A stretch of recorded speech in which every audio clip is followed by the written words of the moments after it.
ચાલો. હર્યંતાણમ નમો સિદ્ધાણમ નમો આયર્યાણમ નમો વજાયાણમ નમો લોયે શવસાહણમ. મંગલમ ભગવાન વીરો મંગલમ ગૌતમો ગણી મંગલમ કુંદ કુંદાર્યો જૈન ધર્મોસ્તુ મંગલમ. સર્વમંગલ માંગલ્યમ સર્વકલ્યાણકારકમ પ્રધાનમ સર્વધર્માણમ જૈનમ જયતુ શાસનમ.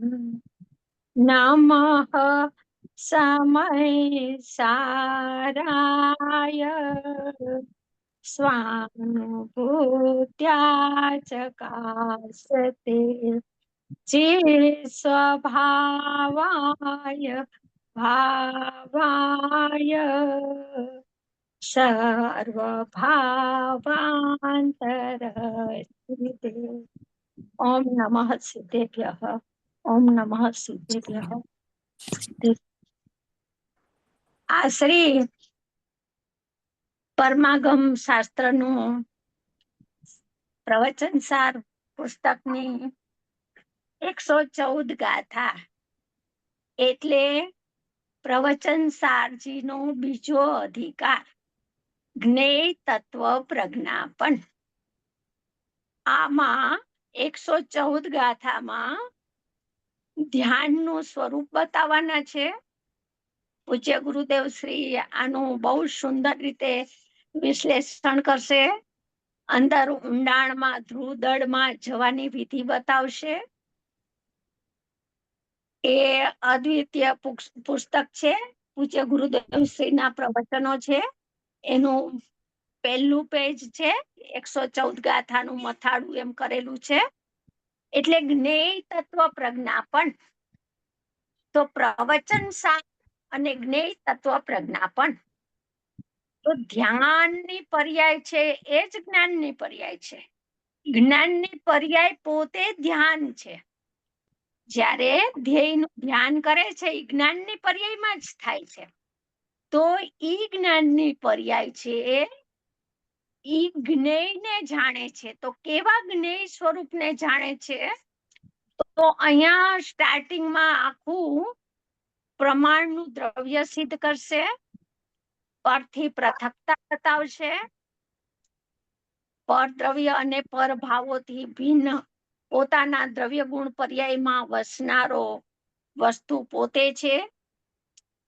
પરથી જુદાઈ બતાવી અને પોતાના ગુણ ધર્મોને સિદ્ધ કરશે. જ્ઞેયમાં બધી પર્યાય લઈ લીધી. આમાં ગુરુદેવ શ્રી બધી પર્યાય લઈ લેશે. નર, નારક, તિર્યંશ, મનુષ્ય, દેવ અને સિદ્ધ. જો જ્ઞેય પૂર્ણ સિદ્ધ કરે છે, સિદ્ધ પર્યાયને પણ અંદર સામેલ કરશે. આમાં આવશે, આપણે વાંચશું ત્યારે. તો જ્ઞેય પૂર્ણ, ધ્યેય પણ પૂર્ણ અને જ્ઞેય પણ પૂર્ણ. જ્ઞાનનું જ્ઞેય અધૂરું ના હોય, જ્ઞાનનું જ્ઞેય પૂર્ણ હોય.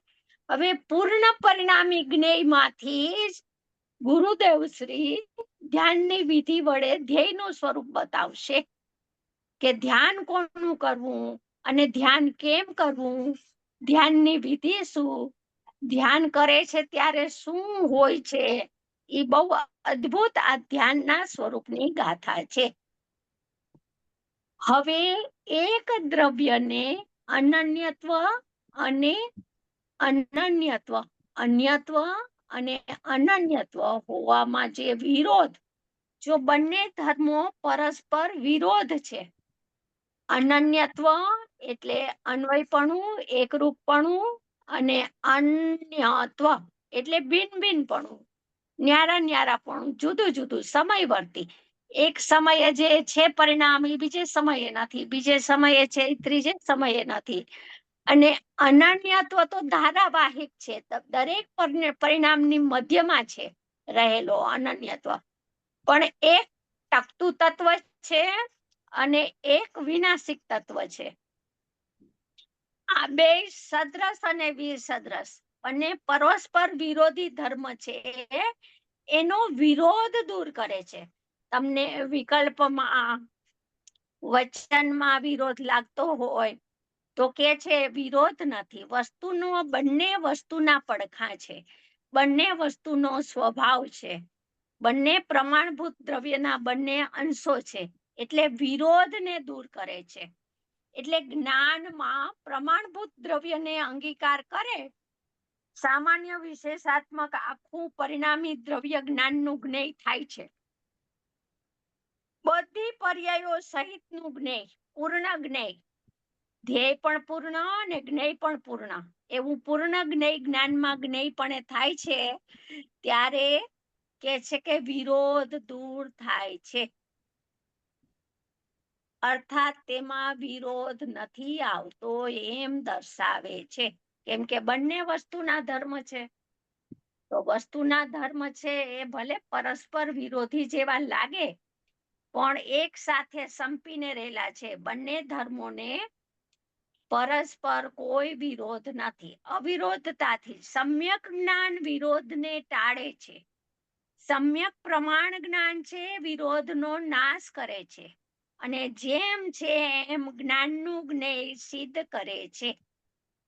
અહીં શું કેવું છે કે સામાન્યપણે દ્રવ્ય એનું એ જ અનન્ય છે, અને વિશેષપણે તે ભિન્ન ભિન્ન અન્યપણે છે. જો દ્રવ્ય તો એકનું એક છે, એના બંને પડખા, બંને સ્વભાવ બતાવે છે, એક જ વસ્તુના બે સ્વભાવ. એ વસ્તુને તમે સામાન્ય પડખાથી જુઓ તો દ્રવ્ય એવું ને એવું, એનું એ છે. બધી પર્યાયોની મધ્યમાં, નિગોદથી માંડીને સિદ્ધત્વ સુધીની દરેક પર્યાયોમાં દ્રવ્ય તો એનું એ વ્યાપકપણે છે, રહેલું છે. અને વિશેષથી જુઓ તો કે તો ભિન્ન ભિન્ન છે. જે શ્રેણિક મહારાજાનો જીવ છે એ અત્યારે નારકી નથી, અને નારકીનો જીવ છે એ શ્રેણિકનો જીવ નથી, ભિન્ન ભિન્ન પર્યાયો છે. અને દ્રવ્યથી જુઓ તો કે શ્રેણિક મહારાજાનો જીવ છે એ જ ભવિષ્યમાં તીર્થંકર થશે. તો ઈ જીવ ઈનો ઈ છે જીવ. તો પર્યાયો ભલે પલટે, સમયવર્તી ભલે હોય, પણ દ્રવ્ય નવ તત્વની મધ્યમાં, પરિણામોની મધ્યમાં, ઉત્પાદ વ્યયની મધ્યમાં, ટકતું તત્વ, ધ્રુવ તત્વ, દ્રવ્ય સ્વભાવ, સળંગ એક રૂપ રહેલું છે. એટલે અહીંયા દ્રવ્ય એકલું સિદ્ધ કરવું છે એમ પણ નથી, એકલા પરિણામ સિદ્ધ કરવા છે એમ પણ નથી. દ્રવ્ય પર્યાયાત્મક આખી વસ્તુ, પૂરો પરિણામી આત્મા, આમ તો બધું લેશે, છયે દ્રવ્ય આમાં બે પડખાવાળા છે, ગુરુદેવ કહેશે આગળ. તો પેલા વસ્તુ સિદ્ધ કરે છે, પેલા પરિણામીપણું. પરિણામ વિના પરિણામી સિદ્ધ ન થાય, અને પરિણામ ન હોય તો અપરિણામીનું ધ્યાન કોણ કરે? એટલે પરિણામ સિદ્ધ કરે છે, અને પરિણામ અન્ય છે એમ કે છે, અને પરિણામની મધ્યમાં ત્રિકાળ રહેનારું એકરૂપ સદ્રશ્ય ભાવ, ધ્રુવ ભાવ, એ અનન્ય છે, એકરૂપ છે, એવું ને એવું છે, એ ફરતું નથી. જે નિગોદમાં દુઃખ ભોગવે છે, જે જીવ સિદ્ધ ભગવાનની પૂર્વની પર્યાય નિગોદની હતી, તો નિગોદમાં દુઃખ ભોગવું હતું, એનો એ જીવ એનો એ છે, પર્યાય પલટી, એનો એ જીવ અત્યારે અનંત સુખને સિદ્ધત્વની દશામાં ભોગવે છે. જે જીવ નિગોદમાં દુઃખ ભોગવતો હતો, એનો એ જીવ સિદ્ધત્વની પર્યાયમાં સુખને, શાશ્વત સુખને ભોગવે છે. તો જીવનું જે સળંગપણું છે, ઈ એકરૂપપણું, સદ્રશપણું, ધ્રુવ પ્રવાહપણે, ધ્રુવત્વપણું, ઈ સળંગ રહે છે, અને પર્યાયો છે ઈ પલટે છે. પણ પર્યાય પણ દ્રવ્યનો જ સ્વભાવ છે, અહીંયા પર્યાય પરદ્રવ્ય નથી ને પરભાવે નથી. અહીંયા પરિણામ છે ઈ જ્ઞાનનું જ્ઞેય છે. બરાબર, એટલે આટલું આપણે સમજ્યા. ચાલો, વિશેષપણે તે ભિન્ન ભિન્ન છે, અન્યપણે છે. શોભનાબેન, આમાં અન્ય તો પર્યાયોમાં શુદ્ધ અશુદ્ધ બંને પર્યાય લેવાની? બધું જ્ઞેય આખું પૂર્ણ, મેં કીધું ને પેલા, નિગોદ થી માંડીને સિદ્ધત્વ સુધીની બધી પર્યાયો લઈ લેવાની. ઓકે, બધું સુધાસુદ પર્યાયનો પિંડ તે દ્રવ્ય. અહીંયા પરિણામી દ્રવ્ય બતાવવું છે, તો એક પણ પર્યાયને તમે બાદ કરી નાખશો તો દ્રવ્ય પૂર્ણ, વસ્તુ પૂર્ણ સિદ્ધ નહીં થાય. વસ્તુ એટલે સામાન્ય વિશેષાત્મક વસ્તુ, દ્રવ્ય એટલે સામાન્ય વિશેષાત્મક દ્રવ્ય. અહીંયા દ્રષ્ટિના વિષયનું દ્રવ્ય, એ વાત અહીંયા અત્યારે નથી કરવી. અત્યારે તો પદાર્થની સિદ્ધિ કરે છે, પ્રમાણ જ્ઞાનનો વિષય સિદ્ધ કરે છે. પ્રમાણ જ્ઞાનનો વિષય એટલે સિદ્ધ કરે છે કે પરદ્રવ્ય સાથે તારે કાંઈ સંબંધ નથી, પર પદાર્થ ભિન્ન છે અને તું તારા દ્રવ્ય ગુણ પર્યાયમાં વસનારું ટકનારું તત્વ છો. તું ક્યાં રહેલો છો? પોતે આત્મા ક્યાં રહેલો છે? તો કે પોતાના દ્રવ્ય ગુણ પર્યાયની મધ્યમાં રહેલો છે અને પર સાથે એને કોઈ સંબંધ નથી. એટલે પ્રમાણમાં લાવે છે અને પ્રમાણમાંથી જ પછી એક પર્યાથિક ચક્ષુ બંધ કરાવશે ને દ્રવ્યાથિક ચક્ષુ ખોલાવશે. એ પ્રમાણ જ્ઞાનમાં જ પછી હે ઉપાદેયનો વિષય સિદ્ધ કરશે. એટલે અહીંયા પ્રમાણમાં લાવ્યા, પ્રમાણ પરથી પૃથકતા બતાવે છે. અવસ્થા એ અન્ય હોવા છતાં દ્રવ્ય અનન્ય જ છે. જો સમ્યક એકાંત કર્યું, અવસ્થા એ ભલે ભિન્ન ભિન્ન હોય, જુદાઈ હોય. જે પહેલી અવસ્થા છે એ બીજી અવસ્થા નથી, બીજી અવસ્થા છે એ ત્રીજા સમયની અવસ્થા નથી. અન્ય હોવા છતાં દ્રવ્ય સ્વભાવ એનો એકરૂપ સ્વભાવ એ તો બધી પર્યાયોની મધ્યમાં છે. આત્માને શોધવું હોય તો ક્યાં શોધવાનું? તો કે પરિણામની મધ્યમાં રહેલું અનન્યત્વ જે ધારણ કરીને રહેલું છે એ દ્રવ્ય સ્વભાવ છે. દરેક દ્રવ્ય, બધા દ્રવ્યો લઈ લીધા. જો કે દાખલો જીવ નો આપશે, સિદ્ધ તો ભગવાન આત્માને સિદ્ધ કરવો છે, એનું ધ્યાન સિદ્ધ કરવું છે, એટલે દાખલો તો દ્રવ્યનો આપશે, જીવનો આપશે. સામાન્ય છે અર્થાત એનું એ જ અનન્ય છે. સામાન્ય કહો, અનન્ય કહો, એકરૂપ કહો, સદ્રશ કહો, એ બધા એકાદ છે. અને વિશેષ કહો, વિરુદ્ધ કહો, એટલે ઉત્પાદ વ્યય ત્રિકાળ સ્વભાવથી વિરુદ્ધ છે એટલે એને વિરુદ્ધ કીધું. વિશેષ કહો, અન્ય કહો, વિસદ્રશ કહો, બધા એકાદ છે શબ્દો. અન્ય પણ છે. વિશેષ કહો કે અન્ય કહો, દ્રવ્ય વિશેષ પરિણામ સ્વકાળે અન્ય હોવા છતાં જો દ્રવ્યનું વિશેષ પરિણામ છે એ દ્રવ્યના છે, દ્રવ્યનું વિશેષ છે, કોઈ પર પદાર્થનું વિશેષ નથી, શરીરનું વિશેષ નથી. રાગ દ્વેષ, ક્રોધ, માન, માયા, લોભ, જ્ઞાનના ભેદો, મતિ જ્ઞાન, શ્રુત જ્ઞાન, એ બધા દ્રવ્યનું વિશેષ છે. એ કોઈ પરદ્રવ્યનું વિશેષ નથી, સામાન્યનું વિશેષ છે. એટલે દ્રવ્યના જ પરિણામ છે. એ પર્યાય સ્વકાળે જો થાય છે તો પોતાના સ્વકાળે, પોતાની જન્મ ક્ષણે ઉત્પન્ન થાય છે. પર્યાય સ્વકાળે અન્ય હોવા છતાં સ્વકાળે ઉત્પન્ન થાય છે, સમયવર્તી છે, એક સમયના જીવનવાળી છે.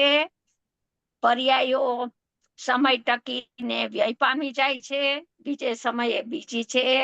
અન્ય હોવા છતાં તે દ્રવ્યથી અનન્ય જ છે.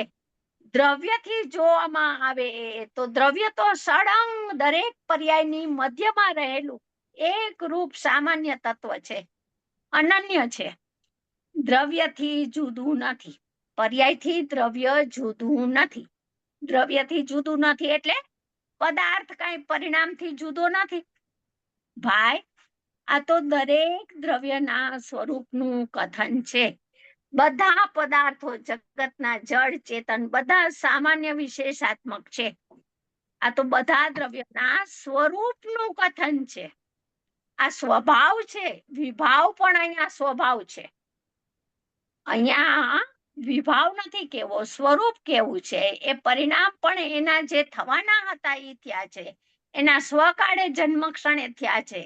એ પરિણામ પણ એ દ્રવ્યના જ છે, અન્ય દ્રવ્યના નથી. વિભાવ થયો તો ચારિત્ર મોહના પરિણામ છે કર્મના, એમ નથી. શોભનાબેન તમે કયા પેજ પર છો? અમે પેલા પેજ ઉપર છું, સ્ટાર્ટિંગ. એટલે ગાથા બધી ત્યાંની કે પ્રવચન હા, ઉપર કે પછી પેલું.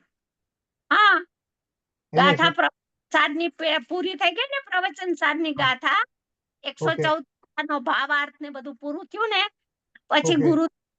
હા,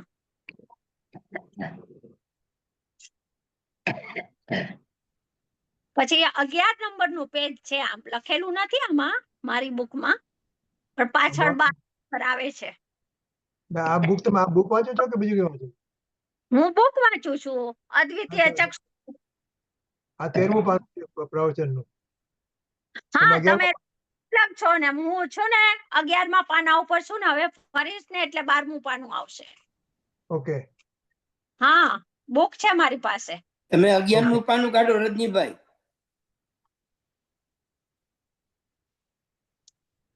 11માં છું. 11મું પાનું. જો હવે આવી ગયું, બરાબર છે. આત્માને જો હવે ગુરુદેવ પરથી પૃથકતા બતાવે છે. જો આત્માને એટલે દ્રવ્યને કર્મની સાથે, શરીર સાથે, કુટુંબ સાથે, દેશ સાથે, આબરૂ ઉપર સાથે, દિયો રજનીભાઈ, ઉપર. પગાર સાથે. અચ્છા, અહીંયા ઉપર કે નીચે? આત્મા 11મા પત્તામાં, હવે 12માં આવશે શોભનાબેન. બસ આ પેલું આવ્યું હતું ને મથાળું, ઈ બરાબર હતું. હજી આગળ નીચે ઉતારો, હજી નીચે ઉતારો. હા હા હા, બસ આમાં જરાક ઊંચું લ્યો. આ બરાબર છે. એમાં ઊંચે નીચેનું આવી ગયા છીએ આપણે વચ્ચે. નીચેનો પેરેગ્રાફ આત્માને કર્મની સાથે, બસ અહીંયા આવી ગયું. આત્માને કર્મની સાથે, શરીર સાથે, કુટુંબ સાથે, દેશ સાથે, આબરૂ સાથે કે પૈસા પગાર સાથે કોઈ સંબંધ નથી. પરદ્રવ્ય સાથે તો કાંઈ સંબંધ નથી. કેમ કેમ સંબંધ નથી? કેમ કે એ તો સર્વ પરદ્રવ્ય ભિન્ન જ છે. જે સર્વથા ભિન્ન હોય એની સાથે શું સંબંધ હોય? એ તો સર્વથા પૃથક છે, ન્યારા છે, અન્ય જ છે, અનન્ય નથી. એટલે જીવની સાથે, દ્રવ્યની સાથે પરિણામનો સંબંધ એનો નથી. એ તો પ્રમાણ જ્ઞાનથી ભિન્ન છે. અહીં તો દ્રવ્યને પોતામાં જ, જો દ્રવ્યને પોતાના વસ્તુમાં જ, પોતામાં જ અનન્યત્વ અને અન્યત્વ હોવામાં વિરોધ નથી. પોતામાં જ બે ધર્મો છે. અન્યત્વ પણ પોતાનો ધર્મ દ્રવ્યનો, અને અનન્યત્વ પણ પોતાનો ધર્મ. એ બંને ધર્મોને એક સાથે રહેવામાં વિરોધ નથી. એ વાત સિદ્ધ કરે છે. કેમ નથી વિરોધ? તો આગળ કઈ ગયા, તો વસ્તુનો સ્વભાવ છે. વસ્તુ બંને પડખાવાળી છે. વસ્તુના જ બંને ધર્મો છે, તો વસ્તુમાં વિરોધ ના હોય. કહે છે દરેક દ્રવ્ય પોતાના સ્વરૂપે કાયમ રહીને પ્રતિ સમય અનેરી એટલે કે અન્ય અવસ્થાપણે થાય છે. તેથી એ અપેક્ષાએ તેને અન્ય પણ કહેવાય છે. પરિણામની અપેક્ષાએ જુઓ તો દ્રવ્ય અન્ય છે. આગળ કહેશે હજી, જે મરીચીનું દ્રવ્ય છે, સિંહનું નથી, સિંહનું દ્રવ્ય છે એ મહાવીરનું દ્રવ્ય નથી. એમ કે છે એ કઈ અપેક્ષા એ કે છે તો કે પર્યાયની અપેક્ષા. મરીચીની પર્યાય, સિંહની પર્યાય, ભગવાન મહાવીરની પર્યાય, ત્રણેય અલગ અલગ છે. એટલે કે છે બધી પર્યાયો અન્ય અન્ય અનેરી અનેરી છે. એટલે એને ઈ અપેક્ષા એ પર્યાયને દ્રવ્યથી અનન્ય ગણીને, પર્યાયને દ્રવ્યથી કથનચિત અભિન્ન ગણીને દ્રવ્ય પણ અન્ય અન્ય છે એમ કહેવાય. શું કીધું? પરિણામને પરિણામીની સાથે અનન્ય ગણીને, અભિન્ન ગણીને, અભેદ કરીને એમ કહેવાય કે દ્રવ્ય પણ અન્ય અન્ય છે.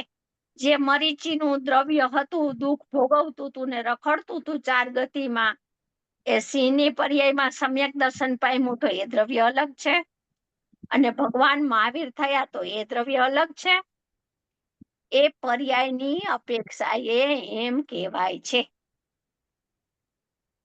અને તે અવસ્થા એની જ એટલે દ્રવ્યની જ છે, બ્રેકેટમાં દ્રવ્યની જ છે. દ્રવ્ય પોતે જ એ અવસ્થા રૂપ પરિણમ્યું છે.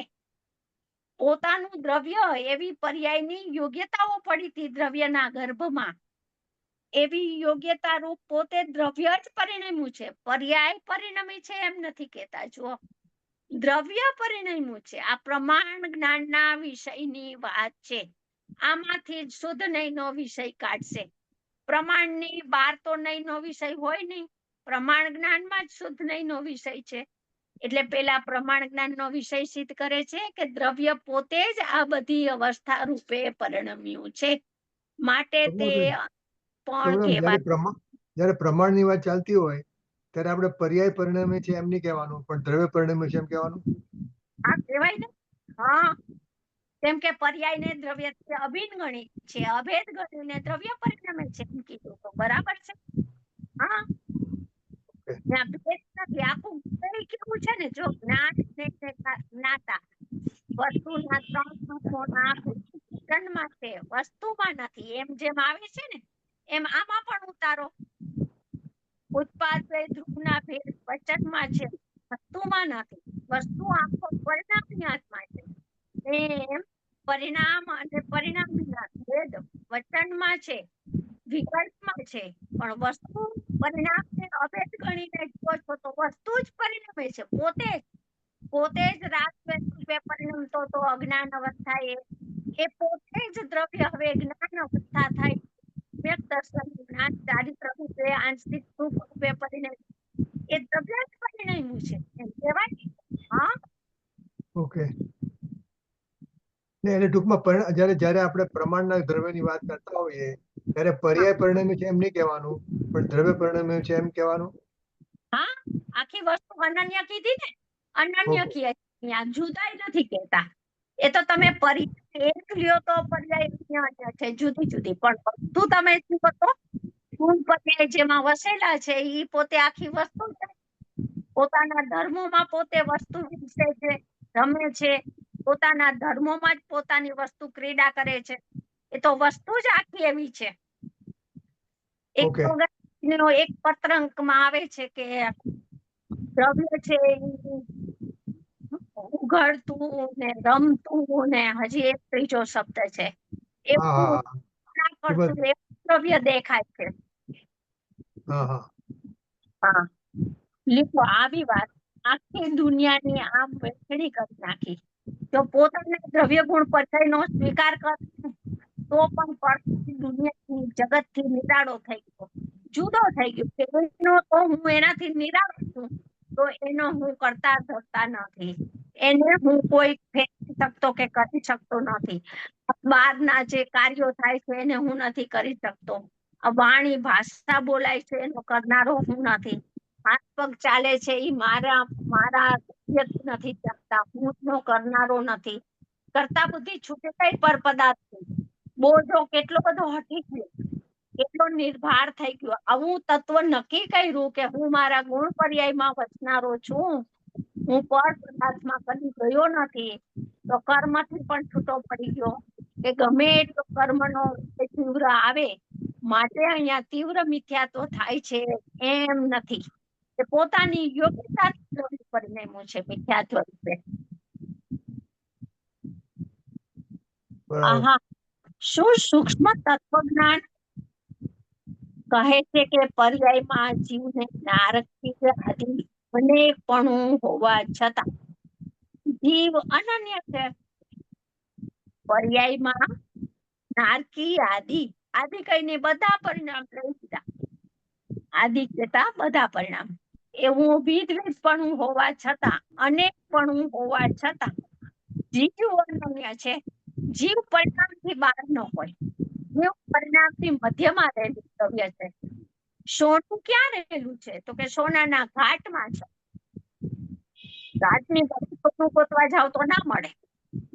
ઘાટની મધ્યમાં સોનું સુવર્ણ રહેલું છે, વ્યાપકપણે રહેલું છે. એમ આત્માની સાથે તે પર્યાયનું તન્મયપણ છે. જો બધી પર્યાયો અનેક છે, એમાં જીવ અનન્ય છે. કેમ અનન્ય છે? તો કે આત્માની સાથે તે પર્યાય તન્મયપણ છે. અહીંયા પર્યાય સર્વથા આપેલું છે, એ પાઠ નથી. પરિણામ દ્રવ્યથી તન્મય છે. દ્રવ્ય પરિણામથી તન્મય છે એમ નથી કહેતા. જો આ સમજવા જેવું છે. આત્માની તે પર્યાયનું તન્મયપણું છે. અન્ય પર્યાય હોવા છતાં પર્યાય તે દ્રવ્યથી કથનથી તન્મય છે. કથનથી અનન્ય છે. પર્યાય જુદી ને દ્રવ્ય જુદું એમ નથી. ચાહે હિંસાના પરિણામ હો, દયાના પરિણામ હો, ભક્તિ પૂજાના પરિણામ હો, રૌદ્ર ધ્યાનના પરિણામ હો, બધા પરિણામ લીધા. શુભાશુભ ભાવો એ પરિણામ દ્રવ્યની પર્યાયમાં છે. એ પરિણામ પરદ્રવ્યની પર્યાયમાં નથી. સિદ્ધ કરવું છે કે એ દ્રવ્યની પર્યાય એના દ્રવ્યમાં જ રહેલી છે. દ્રવ્યથી પૃથક નથી પરિણામ. તે પરિણામ અનેરી અવસ્થા રૂપ હોવાથી પરિણામનો તો ધર્મ છે અનેરા પણ રહેવાનો. એ તો સર્વથા તાદાત્મ તો થાય નહીં, સર્વથા તન્મય તો થાય નહીં. એટલે અનેરી ભિન્ન અવસ્થા રૂપ હોવાથી આત્માને અન્ય પણ કહેવાય છે. પર્યાયની અપેક્ષા એ આત્માને અન્ય કહેવાય, જુદો જુદો. જે મરીચીની પર્યાયમાં આત્મા છે એ મહાવીરની પર્યાયમાં નથી, અન્ય છે. મહાવીરની પર્યાય અન્ય છે, એટલે મહાવીરનો આત્મા અન્ય છે અને મરીચીનો આત્મા પણ અન્ય છે. એમ અન્ય છે એમ કે છે. અન્ય પણ કહેવાય અને આત્મા તેમાં વર્તે છે માટે અનન્ય પણ કહેવાય. જો આ સિદ્ધ કરે છે, અનેકાંત સિદ્ધ કરે છે, બંને વસ્તુની બંને અપેક્ષાઓ સિદ્ધ કરે છે, તોય પણ વિરોધ નથી એમ કે છે. તમે પરિણામ ધર્મથી જુઓ તો અનેરી અવસ્થા વખતે આત્મા અન્ય પણ કહેવાય, જુદો જુદો પણ આત્માને કહી શકાય. અને બધી પર્યાયોમાં એ જ આત્મા વર્તે છે માટે એને અનન્ય પણ કહેવાય છે.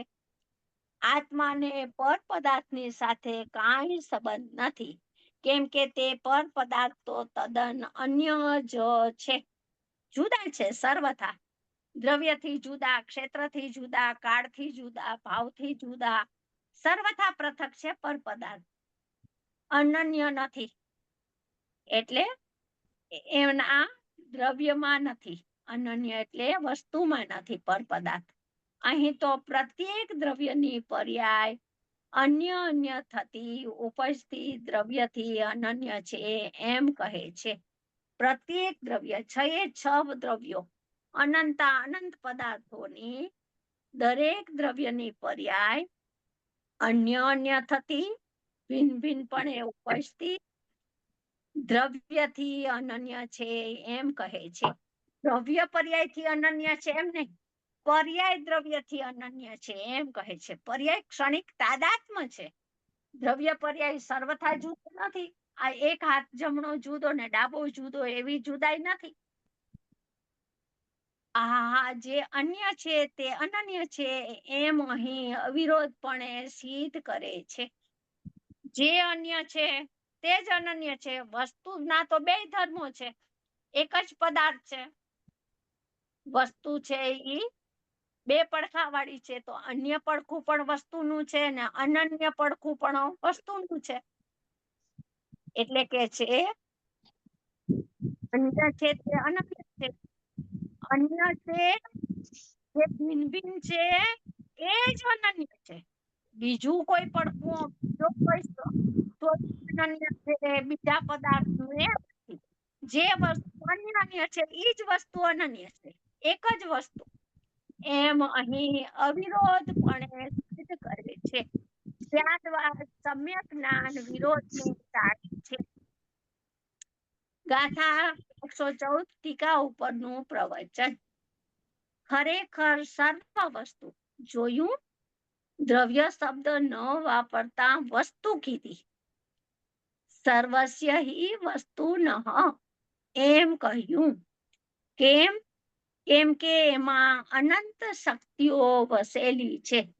વસ્તુ કીધું તો વસ્તુમાં કોઈ વસેલું હોય, વસ્તુમાં કોઈ રહેલું હોય, વસ્તુમાં કોઈ નિરંતરપણે અનાદિ અનંત કોઈ ધર્મ એવા રહેલા છે, માટે વસ્તુ છે. તો કે છે એમાં શું છે? તો કે અનંત શક્તિઓ વસેલી છે. આહા, દરેક દ્રવ્ય ચાહે તો પરમાણુ હો, આકાશ હો કે જીવ હો, તેને વસ્તુ કીધી, કારણ કે તેમાં અનંત અન્વયી ગુણો વસેલા છે. દ્રવ્ય અનંત અનંત ગુણો શક્તિઓ વડે વસેલું ભરેલું છે, માટે તેને વસ્તુ કીધી છે. વળી વસ્તુમાં વસેલી જે શક્તિઓ છે તે એકરૂપ તદ્રુપપણે પોતાની છે.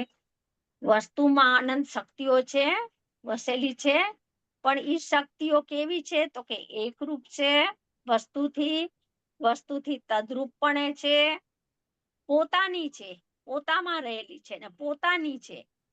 પણ એમ નથી કે બીજાની શક્તિ અહીં વસ્તુમાં આવી હોય.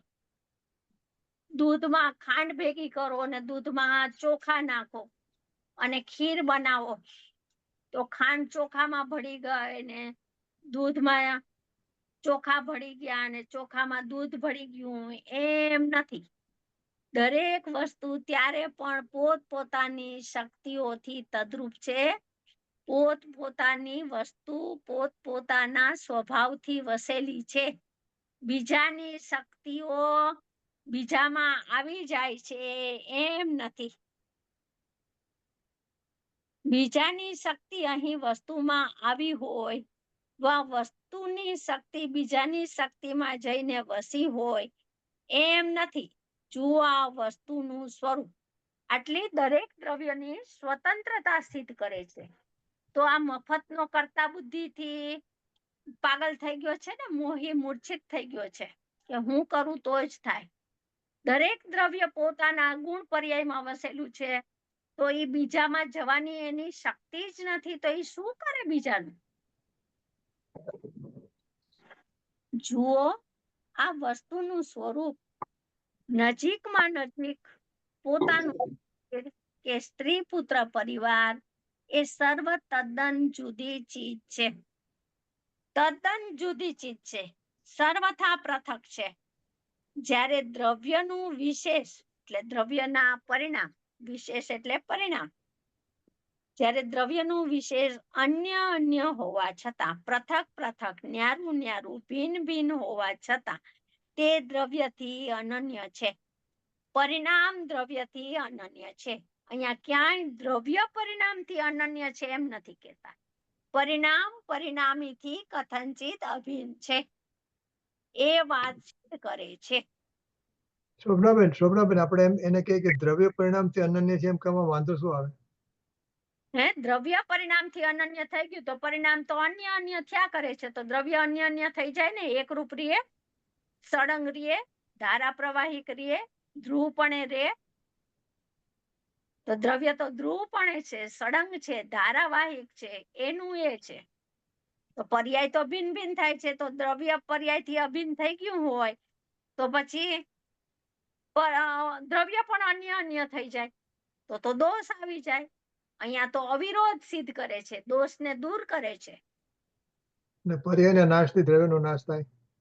હા, થઈ ગયો ને નાશ. હમ. જો દ્રવ્ય પર્યાયથી તન્મય હોય તો પરિણામ દ્રવ્યથી કથનચિત અભિન્ન છે. જેમ અનુભૂતિના કાળે અનુભૂતિ તે આત્મા છે, તો ત્યાં શું દ્રવ્ય પર્યાયમાં અનુભૂતિની પર્યાયમાં સમ્યક દર્શનની પ્રતીતમાં દ્રવ્ય આવે છે? ના, દ્રવ્ય તો દ્રવ્યના ક્ષેત્રમાં દ્રવ્ય તરીકે જ રહેલું છે. પણ હું જ્ઞાયક છું એવી પ્રતીતિ થઈ, એવું સામર્થ્ય આવ્યું, પ્રગટ થયું, એનું નામ દ્રવ્યની અનુભૂતિ કહેવામાં આવે છે. એમ અહીંયા પણ પર્યાય દ્રવ્યથી અનન્ય છે.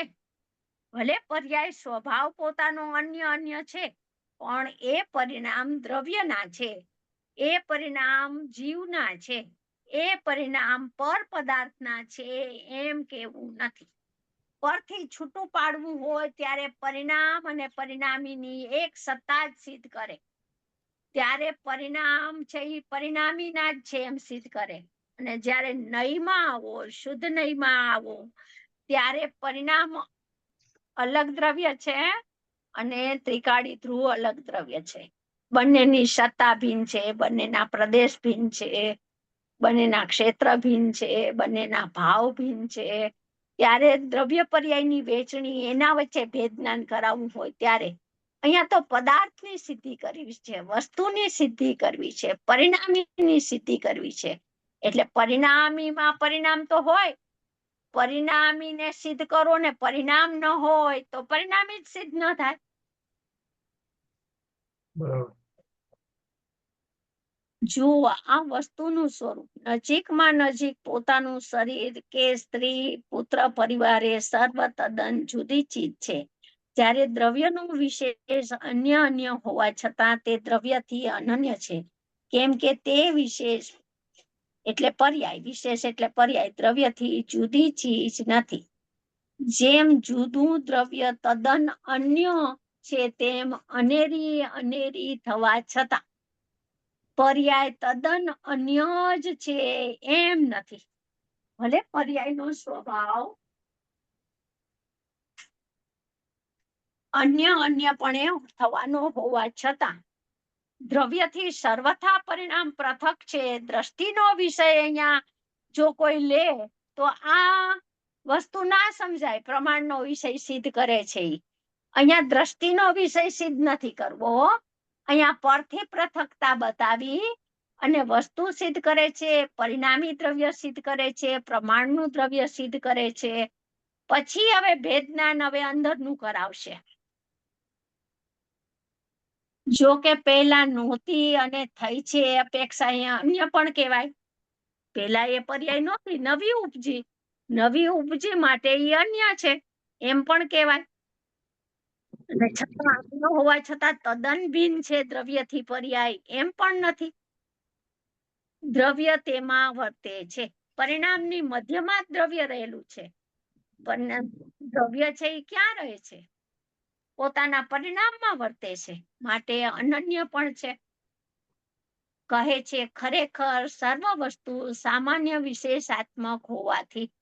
જો હવે વિશેષ ખુલાસો કર્યો ગુરુદેવે, ખરેખર સર્વ વસ્તુ બધા પદાર્થ સામાન્ય વિશેષાત્મક હોવાથી દરેક પદાર્થ જગતનો બે પડખા વાળો છે. સામાન્ય સ્વભાવ પણ એનો અને વિશેષ સ્વભાવ પણ એનો. જુઓ, એક વસ્તુ ન કીધી પણ સર્વ, એક જ વસ્તુ સામાન્ય વિશેષાત્મક છે એમ નહીં, બધી વસ્તુ સામાન્ય વિશેષાત્મક છે.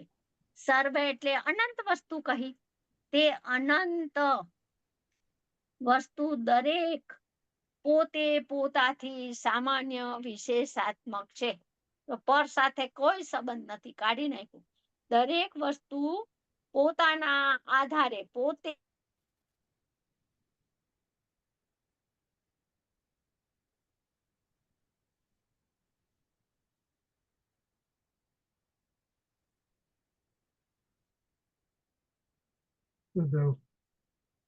Tournament or audio? સામાન્ય વિશેષ સ્વરૂપ છે.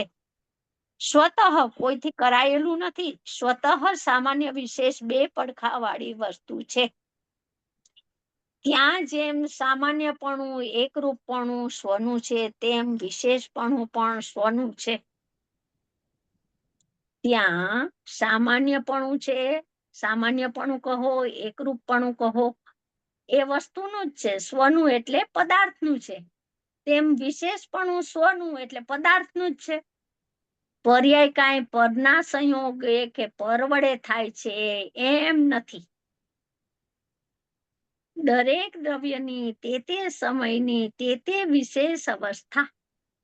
દરેક દ્રવ્ય, હવે તે એટલે દરેક સમયની તે સમયે સમયે વિશેષ અવસ્થા પહેલા નહોતી અને હવે બીજે સમયે થઈ. માટે તે અનેરા દ્રવ્યના કારણે થઈ છે એમ નથી. સૂર્યોદય થયો માટે કમળ ખીલ્યું એમ નથી. કમળ ખીલવાની પર્યાય તે સમયે તે દ્રવ્યની તે થવાની હતી એ જ થઈ છે. અન્ય દ્રવ્યના કારણે થઈ છે એમ નથી. આ નિમિત્ત ઉપાદાનનો ઝઘડો આટલું સમજે ને તો મટી જાય. પર્યાય પહેલા નહોતી અને નવી થઈ એ અપેક્ષાએ તે અન્ય છે. છતાં તે વિશેષમાં એટલે પર્યાયમાં સામાન્ય વર્તે છે. ભલે અન્ય પર્યાયો હોવા છતાં એ પર્યાયની મધ્યમાં દ્રવ્ય વર્તે છે. અમારે હમણાં તને દ્રવ્યના દર્શન કરાવવા છે. જે પર્યાયોની મધ્યમાં છુપાયેલું દ્રવ્ય છે ને, એના દર્શન કરાવવા છે. માટે તે અનન્ય પણ છે. દ્રવ્ય સ્વભાવ પર્યાયોની મધ્યમાં સળંગ, જેમ મોતીની માળામાં દોરો સળંગ છે, એમ દ્રવ્ય સ્વભાવ સળંગ એકરૂપ છે. માટે તે અનન્ય છે. સામાન્યથી એ કાંઈ જુદી ચીજ નથી. એટલે દ્રવ્ય સ્વભાવને અનન્ય કહો કે સામાન્ય કહો, એક જ છે. જેમ બીજી બધી ચીજો તદ્દન જુદી છે, તેમ પર્યાય સામાન્યથી તદ્દન જુદી નથી, સર્વથા પૃથક નથી.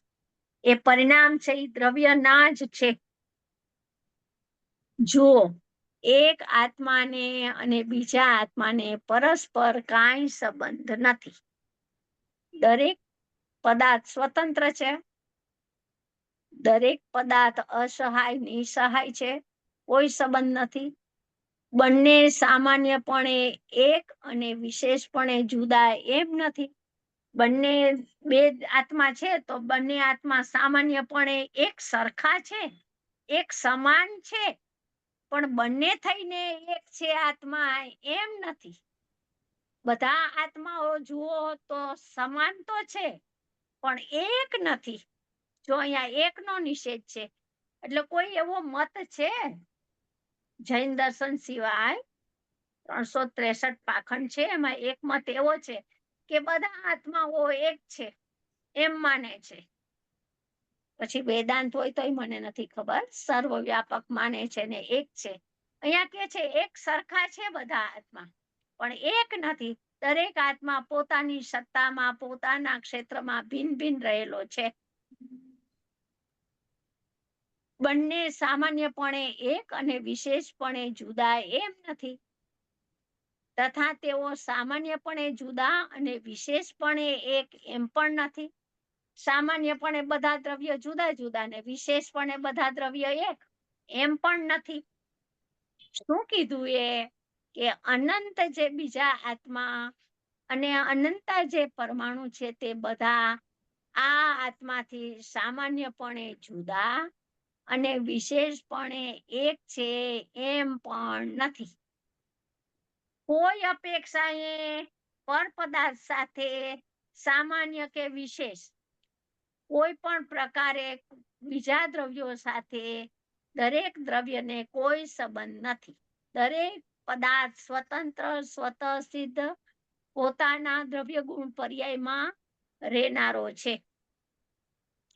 દરેકનું ચતુષ્ટય ભિન્ન ભિન્ન છે, તો એક ચતુષ્ટય ને બીજો ચતુષ્ટય શું કરી શકે એમ. એટલે સામાન્યપણે જુદા ને વિશેષપણે એક છે એમ પણ નથી, તથા સામાન્યપણે એક અને વિશેષપણે જુદા છે એમ પણ નથી, પરંતુ પોતે જ જુદો એટલે બધા પદાર્થથી પોતે ન્યારો, અન્ય અન્ય અને પોતે જ અનન્ય છે. બધા પદાર્થથી ન્યારો તો છે પણ પર્યાય અપેક્ષાએ પોતે અન્ય અન્ય એટલે જુદો જુદો છે, ન્યારો ન્યારો છે, અને દ્રવ્ય સ્વભાવની સદ્રષ્ટાની અપેક્ષાએ અનન્યતાની અપેક્ષાએ તેનો તે જ છે, એ તો પોતે જ છે એમ અહીં વાત છે. આહા પોતાના દ્રવ્યમાં પ્રગટ થતી તે પર્યાયનો કાળ. જો પોતાના દ્રવ્યમાં પ્રગટ થતી સમયે સમયે નવી નવી પર્યાય રૂપે દ્રવ્ય પરિણમે છે, તો પ્રગટ થતી તે પર્યાયનો કાળ અર્થાત ક્રમાનુપાતી સ્વકાળ છે. ક્રમ અનુસાર ક્રમાનુપાતી ક્રમ અનુસાર સ્વકાળે ઉત્પાદ થતો સ્વકાળ છે. આ વાત ગાથા 113 માં આવી ગઈ છે. તે પર્યાય ક્રમે સ્વકાળે ક્રમાનુસાર આવવાની હતી તે આવી છે. એટલે ક્રમબદ્ધ પર્યાય સિદ્ધ કરે છે. ત્યાં પહેલાની પર્યાયની અપેક્ષાએ તેને અન્ય કહીએ, એટલે પેલા સમયની પર્યાય હતી બીજા સમયે નથી, તો પેલાની પર્યાયની અપેક્ષાએ તેને અન્ય અન્ય કહેવાય. દરેક પર્યાય અન્ય અન્ય છે. પેલી પર્યાયની અપેક્ષાએ બીજી પર્યાય અન્ય છે, પણ વસ્તુની અપેક્ષાએ આખો પૂરો પરિણામી પદાર્થ જ્ઞાનનું જ્ઞેય લ્યો તો અનન્ય છે. તો પર્યાયો જુદી ને દ્રવ્ય જુદું એમ નથી. આથી તે પર્યાય કોઈ બીજાથી થઈ છે એમ છે જ નહીં. ભાઈ, ભાષા તો સહેલી છે પણ એનો ભાવ બેસવો કઠણ છે. તથાપી ન બેસે એમેય નથી. ભલે કઠણ હોય પણ સમજવાનો પ્રયત્ન કરે, પોતે સમ્યક સાચી સમજણનો પુરુષાર્થ કરે તો પોતાને જ્ઞાનમાં વસ્તુની સ્વતંત્રતા બેસી શકે એમ છે. કઠણ હોવા છતાં પણ ન બેસે એમ નથી. ન બેસે એવું આચાર્ય ભગવાન કે જ નહીં, ગુરુદેવ વાત કરે જ નહીં. કળશ ટીકામાં કળશ 60 માં આવે છે કે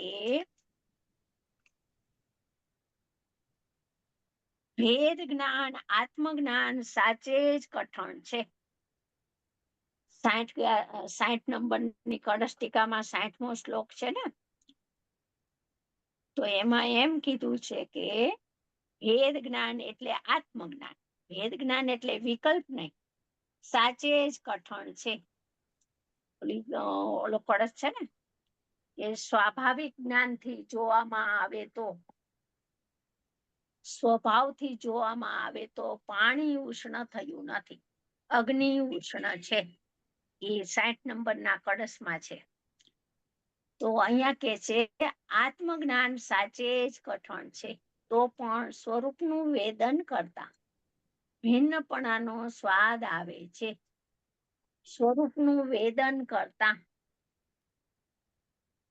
પોતાના સ્વરૂપની અનુભૂતિ કરતા એને ભિન્નપણાનો સ્વાદ આવે છે.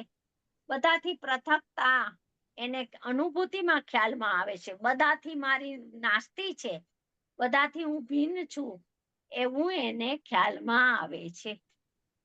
ભાવ બેસવો કઠણ તો છે પણ ભગવાન આત્મા સામાન્યપણે દ્રવ્ય જે છે તેને જોતા અંતરમાં ભાવ બેસી જાય છે. એમ કે આ અનુભૂતિની વાત છે, ભાવ બેસવો તો કઠણ છે, સૂક્ષ્મ છે, ગહન છે. તો પણ ભગવાન આત્મા સામાન્યપણે દ્રવ્ય છે તેને જોતા, જો આવ્યું દ્રષ્ટિનો વિષય સ્ટાર્ટ કર્યું ગુરુદેવે, સામાન્યપણે દ્રવ્ય જે છે તેને જોતા, ભગવાન આત્માને જોતા અંતરમાં ભાવ બેસી જાય છે.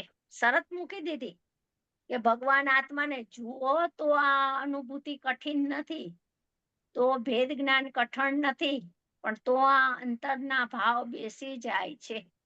આવી વાત છે. ભલે જોનારી પર્યાય વિશેષ છે. જો પર્યાય પણ રાખી ને દ્રવ્ય પણ રાખ્યું અને બંનેનું ભેદ જ્ઞાન પણ કરાયું. જોશે તો પર્યાય જ, અનુભૂતિ તો પર્યાય જ કરશે, વિશેષ જ સામાન્યને જોશે. પણ એ પર્યાય વિશેષ છે, પણ એ જુએ છે સામાન્યને. વિષય બતાવ્યો, વિશેષ વિશેષને જોતું નથી, વિશેષ પદને જોતું તો નથી જ, કેમ કે પરાર્થિક, કેમ કે ત્રીજી ચક્ષુ નથી, બે જ ચક્ષુ છે, એક દ્રવ્યને જોનારી અને એક વિશેષ પર્યાયને જોનારી. તો અહીંયા કે છે કે પર્યાય વિશેષ છે, પણ એ જુએ છે સામાન્યને. અને એ પર્યાય એમ માને છે કે જો આ 320 ગાથાનો ભાવ આવ્યો છે જયસેન આચાર્ય ભગવાનનો, પર્યાય પોતાને એમ માને છે કે એમ પ્રતીતમાં ભાવે છે કે ધ્યાતા પુરુષ એમ ધ્યાવે છે કે હું અખંડ એક સ્વરૂપે જ્ઞાયક સ્વરૂપે બિરાજમાન છું. વિશેષ કેમ જુએ છે સામાન્યને? જો આ વિધિ બતાવી ધ્યાનની કે આમ જોતા અનુભૂતિ કઠિન નથી. એ પર્યાયનો વિષય એકલી પર્યાય ન રહેતા. જો વિષય બતાવ્યો, પર્યાયનો વિષય એકલી પર્યાય નથી. એ તો પર્યાયથી ખુલી દઈ ગઈ, એ તો અનંત કાળથી છે. પર્યાયનો વિષય એકલી પર્યાય ન રહેતા પર્યાયનો વિષય દ્રવ્ય બની જાય છે, ત્યારે અંતરમાં ભાવ બેસી જાય છે. ઉપર અંતરમાં ભાવ બેસી જાય છે, અહીંયા બ્રેકેટમાં લીધું. પર્યાયનો વિષય દ્રવ્ય બને ત્યારે આત્માની અનુભૂતિ થાય છે. ત્યારે અહીંયા કીધું એ પર્યાયનો વિષય એકલી પર્યાય ન રહેતા, એટલે પર્યાયનો વિષય દ્રવ્ય બને છે, પણ એટલે દ્રવ્ય ને પર્યાય સાથે નથી બનતા, ખાલી દ્રવ્ય જ બને. જો આ પ્રમાણમાંથી નહીંમાં લાવ્યા ગુરુદેવ, શુદ્ધ નહીંનો વિષય બતાવ્યો. આ તો કળા છે ગુરુદેવની. જૈન દર્શનમાં આટલું જ કેવું છે, બસ પેલા પ્રમાણમાં આવો, પરથી પૃથક પડો, પરથી સ્વતંત્રતા પોતાને બેસે, પછી પ્રમાણમાં ભેદ જ્ઞાન કરાવ્યું. અને ધ્યાતા પુરુષ શું ધ્યાવે છે, અનુભૂતિમાં આત્મજ્ઞાનમાં કેમ આવે છે, અંતરના ભાવો કેવી રીતે પરિણમે છે, એની ધ્યાન કરે છે તો વિશેષ પર્યાય, પણ એનું ધ્યેય બતાવ્યું. ધ્યેયના સ્પષ્ટ જ્ઞાન વિના ધર્મ ધ્યાન થઈ શકતું નથી. તો ધ્યેય પણ બતાવ્યું, અને ધ્યેયને ધ્યાન કેમ કરવું એની વિધિ પણ બતાવશે કે ધ્યાન કેમ થાય. તો કેશે હમણાં આગળ કે પર્યાથિક ચક્ષુ બંધ કર. કહે છે જો સ્વપદ પ્રકાશક જ્ઞાનની પર્યાય હોવા છતાં બે ચક્ષુ કહેશે, દ્રવ્યાથિક ચક્ષુ અને પર્યાથિક ચક્ષુ, બરાબર. સ્વપદ પ્રકાશક જ્ઞાનની પર્યાય એ પર્યાય છે, એ પર્યાય ધ્યાનની પર્યાય છે. એ ધ્યાનની પર્યાય કોને જુએ છે? ધ્યાનની પર્યાય છે એ ધ્યાતા કેમ બને છે? ધ્યાનની પર્યાય હું અખંડ સામાન્ય એક રૂપ પરમપારિણામિક ભાવ સ્વરૂપ છું, એ કેવી રીતના પોતાને ભાવે છે, પોતાને કેવી રીતના ઉપાદેય પણ એ ગ્રહે છે, એનો વિષય કેવી રીતના પોતે અંદરમાં પોતે નિર્વિકલ્પપણે પ્રતીતમાં લે છે, એ વિધિ બતાવી દીધી. અહીં કહે છે ખરેખર સર્વ વસ્તુ સામાન્ય વિશેષાત્મક છે. જો સ્વપદ પ્રકાશક જ્ઞાનની પર્યાય હોવા છતાં સ્વપ્રકાશકમાં લાવ્યા, તો હવે કોઈ વિદ્વાન એમ કહે છે કે એવું નથી કે સ્વપ્રકાશકમાં જ અનુભવ થાય, સ્વપદ પ્રકાશકમાં भी અનુભવ હોતા है. તો હવે એ ગુરુદેવને કેટલા ટકા માને છે એ મારે નથી કેવું, પણ સાંભળનાર શ્રોતાઓએ વિચાર કરવો પડે કે ગુરુદેવ ક્યાં લઈ જાય છે અનુભવી પુરુષ તીર્થંકરનું દ્રવ્ય. અને આ એકલો પરલક્ષી ક્ષયોક્ષમ જ્ઞાનથી પરલક્ષી ધારણા જ્ઞાનથી શાસ્ત્રના ઉકેલ ને અંતરની કોઠાસૂઝ ને અંતરનો માર્ગ ઉકેલી શકાય એવું હોત ને તો વિદ્વાનો પેલા મોક્ષમાં વયા ગયા હોત બધા. પણ એમ નથી, બિલકુલ એમ નથી. પરલક્ષી ધારણા જ્ઞાનની આમાં કોઈ કિંમત જ નથી. આમાં કિંમત તો એને આત્માર્થીપણાની છે. એને આ ભાવ ગુરુદેવ કે છે એ વાત કેટલા ટકા અંતરમાં બેસે છે, એ વાતની અંદરમાં પોતાની આંતરડેમાંથી હકાર કેટલા ટકા આવે છે, કેટલી પુષ્ટિ પોતાને થાય છે, એના ઉપર પોતાનું આત્માર્થપણાનું ઘડતર થાય છે. અહીં એ લોકો શું કહે છે, સ્વપ્રકાશકમાં નહીં પણ સ્વપ્રકાશકમાં થાય છે, એટલે એમનું શું કહેવું છે? યુટ્યુબમાં આમ જોતી હતી ને તો એક વ્યક્તિ એ સર્વજ્ઞનું વિધાન ચાલતું હતું. એટલે એક વ્યક્તિ એવી વ્યક્તિ છે કે એના હાથમાં માઇક હતું. એને કોઈ દિવસ પૂજ્ય ભાઈશ્રીની વાત બેઠી જ નથી, એકેય વાત. અને પછી પૂજ્ય ભાઈશ્રી ને બાબુજી પછી સ્વપન પ્રકાશકની ઘણી બધી શિબિરો કરી. એમાં મોનાવાળાએ દેવલાલીમાં કરાવી અને એમાં બધાએ ધબડકા કર્યા. ત્યારે તો હુકમચંદજી હતા. અને પછી અહીંયાથી વિરોધ ઉઠ્યો છે, જે સોનગઢમાંથી ને એમાં જીતુભાઈએ જે પેપર લખ્યા, સોનગઢના જીતુભાઈએ કાગળ છાપીને મોકલા બધાને કે આ વિદ્વાનો આવું પ્રતિપાદન કરે છે, એવું તો ગુરુદેવ કહેતા જ નથી. આખું એને એમ કે અમે તો લાલચંદભાઈનો વિરોધ કરીએ. અને એ બધા ખુલ્લા પડી ગયા કે એને તત્વ કેટલું બેઠું છે. હજી સ્વપન પ્રકાશક વિષય તો એને લેવો છે, બહુ ગમે છે. અને બધે જ્ઞાનીઓ બધા કહી ગયા છે, એ વાતનું ખંડન કરીને પોતાને સિદ્ધ કરવું છે અજ્ઞાનથી, પણ થઈ શકતું નથી એ બધું. તો એક વ્યક્તિના હાથમાં માઇક હતું, સર્વજ્ઞનું વિધાન ચાલતું હતું. મેં કીધું આના હાથમાં માઇક છે, આ તો મોટું માથું છે, આ શું કહે છે, હાલ તો સાંભળીએ. એટલે મેં ખોયલું, એટલે એને એમ કીધું કે સ્વપન પ્રકાશક થી જ અનુભવ થાય, એવું નથી કે સ્વ પ્રકાશકમાં આવે તો અનુભવ થાય. હવે એ તો એના હૃદયમાં શું છે એ જાણે. હું તો એટલી વાત એને તો એટલું કહીને પછી તો ભાઈ બેસી ગયા વિદ્વાન. પણ આવું ચાલે છે સમાજ આખામાં, ચાલવાનું પણ છે. ચાલો આપણે આપણું કહીએ. અહીં કહે છે ખરેખ સર્વ વસ્તુ સામાન્ય વિશેષાત્મક છે. એનો અર્થ એ છે કે કોઈ ચીજ કોઈ અન્યથી બનેલી છે, આ કોઈ ઈશ્વર એનો કરનારો છે એમ છે નહીં. જો ઈશ્વર કરતાવાદી નું ખંડન કર્યું, એવી માન્યતા વાળા જીવો છે, ઈશ્વર વિના પાંદડું પણ ન મળે, ઈશ્વર કરે થાય. આપણી બધી આ પૃથ્વીની સૃષ્ટિની રચના ઈશ્વરે કરેલી છે.